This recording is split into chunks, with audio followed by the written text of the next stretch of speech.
The economic nightmare that you have been waiting for is here.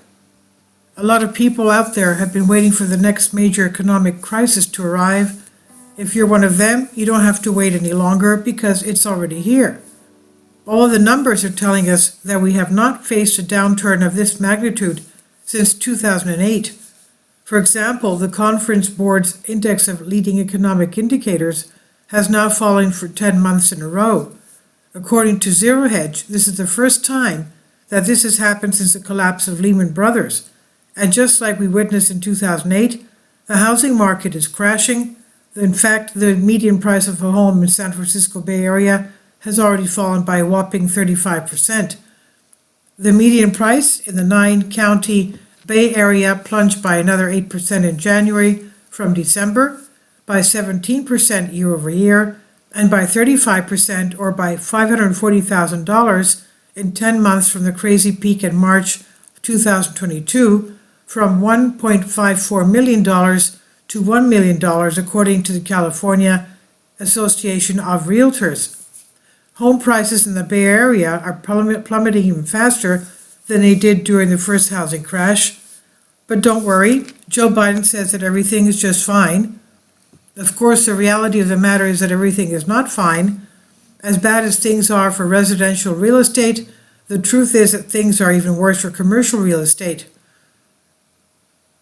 Earlier today, I came across an article that explained that one of the biggest landlords in Los Angeles just defaulted on $755 million in loans. Brookfield Corporation, parent of the largest office landlord in downtown Los Angeles, is defaulting on loans tied to 2 buildings rather than refinancing the debt as demand for space weakens in the center for the second largest U.S. city.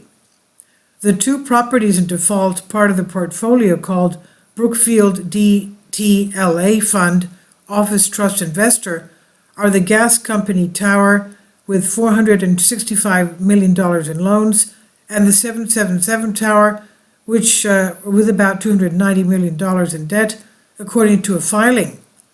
The fund manager had warned in November that it may face foreclosure on properties. Sadly, this is just the tip of the iceberg.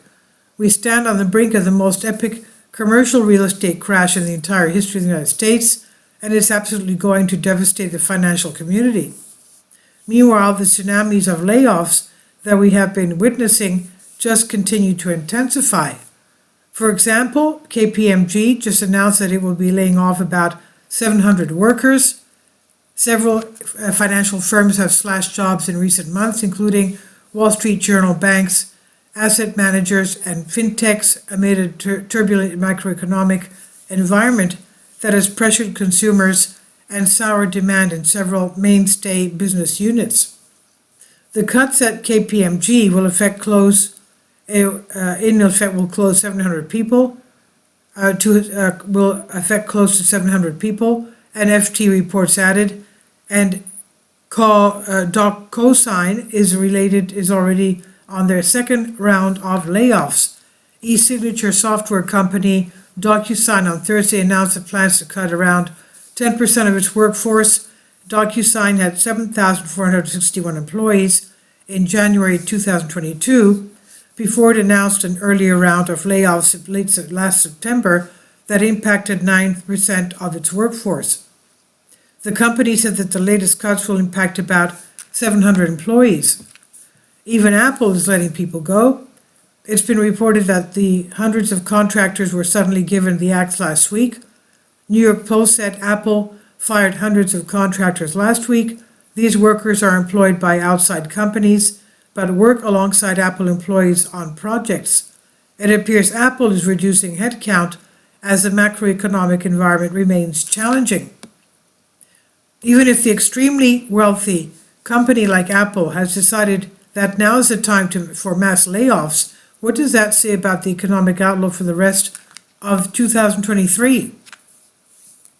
In 2022, we witnessed a wave of layoffs in the tech industry that was unlike anything we've seen since the Great Recession, and so far this year, we are way ahead of last year's pace. The news comes after 1,045 tech companies last year fired 161,000 employees in 2022. So far this year, 380 companies have fired 108,000 workers, according to the jobs tracking website Layoffs FYI. Does anyone out there still want to try to argue that the economy is in good shape? Look, if the economy really is in good shape, then why is Walmart closing down more stores? Walmart has confirmed that it's shutting down 7 stores over profitability concerns after a thorough review process. Walmart confirms the closure of 5 locations across 3 states to Nexstar last week. Among those was a store in Albuquerque, New Mexico, that was described as underperforming in a statement to Nexstar's KRQE. Another impacted locations include the stores in Milwaukee, Wisconsin, and 3 in the Chicago area. Nexstar's WGN reports 2 of the stores in Chicago did not meet financial expectations. And Walmart can see what is coming, so can Apple, so can hundreds of other major corporations that have been downsizing in recent weeks. Everyone is battening down the hatches because we are entering a really bad storm. Of course, not everyone is hurting. If you're in the top 10% of all income earners, you may still be doing quite well for now, but at this point, the gap between the ultra-wealthy and the rest of us is larger than ever, and most of the population is just trying to find a way to survive from month to month. And once upon a time, the U.S. had the largest, most prosperous middle class in the history of the world, but now our landscape is littered with dollar stores because such stores are some of the only places where our vast throngs of poor people can afford to shop. A small town in eastern Kentucky has an unusual claim to fame, with a population of just 1,424, and it has 6 dollar stores, most of them built in the past few years. Olive Hill, a quiet hamlet situated in Tigard's Creek in the Appalachian foothills, has 2 Family Dollar locations and 4 dollar general stores and immediately surrounding the town.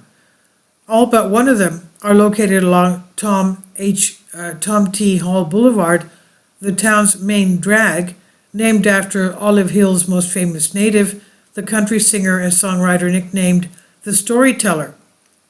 I've been warning that a nightmarish economic meltdown was coming for a long time, and now it's here, and it's going to get a lot worse. The good news, if you want to call it that, is that we are still only in the very early chapters of this crisis, so I would encourage you to do what you need to do because things are only going to get rougher from here. This is by Michael Snyder. He says it's finally here. Michael's new book entitled End Times is now available in paperback and for Kindle on Amazon. About the author, my name is Michael and my brand new book entitled End Times is now available on Amazon. In addition to my new book, I've written 6 other books that are available on Amazon, including 7-Year Apocalypse, Lost Prophecies of the Futures of America, The Beginning of the End, and Living a Life That Really Matters. When you purchase any of these books, you help to support the work that I'm doing, and one way that you can really help is by sending copies as gifts to family and friends. Time is short, and I need help getting these warnings into the hands of as many people as possible. I've published thousands of articles on the Economic Collapse blog, End of the American Dream, and the Most Important News, and the articles that I publish on those sites are republished on dozens of other prominent websites all over the globe. I always freely and happily allow others to republish my articles on their own websites, but I also ask that they include this about the author section with each article. The material contained in this article is for general information purposes only, and readers should consult licensed professionals before making any legal, business, financial, or health decisions. I encourage you to follow me on social media, Facebook and Twitter, and any way that you can share these articles with others is definitely great help. These are such troubled times and people need hope. John 3:16 tells us about the hope that God has given us through Jesus Christ. For God so loved the world that he gave his only begotten Son, that whosoever believeth in him should not perish, but have everlasting life. If you have not already done so, I strongly urge you to invite Jesus Christ to be your Lord and Savior today. This is by Michael Snyder on the Economic Collapse blog. Please leave your comments, and thank you for your support. Kindly support my Patreon account The daily posts are 5 videos daily, and they are totally different from what I have on my YouTube channel.